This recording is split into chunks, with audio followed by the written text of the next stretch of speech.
After the Air India plane crashed in the Ahmedabad that killed at least 270 people, a preliminary report into the worst aviation accident in India in the decades showed that the engine fuel switches shifted from the RUN to cut off within seconds of each other after takeoff. Also, the 15-page report was published early Saturday by the Aircraft Accident Investigation Bureau, that is AAIB, which is probing the crash. "Why did you cut off?" one of the pilots was heard asking the other in the cockpit voice recording. Also, the other pilot responded that he did not do so. The cutoff transition, which turned off the fuel supply to the plane, could be the key piece in the complicated puzzle of what happened on the Boeing Dreamliner 787-8 on the June 12th.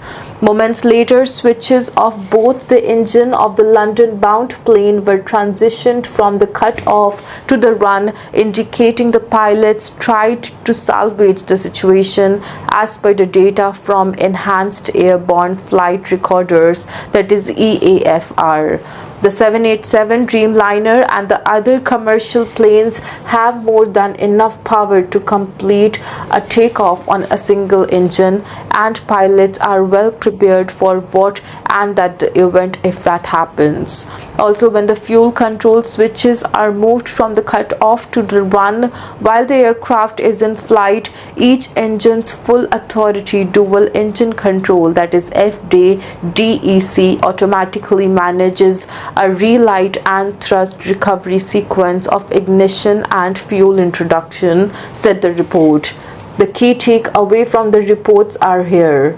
The EAFR recording, however, stopped seconds later. Soon after one of the pilots transmitted a Mayday alert, the air traffic control inquired about the call sign. It did not get any response, but it is the then saw the aircraft crashing outside the airport boundary.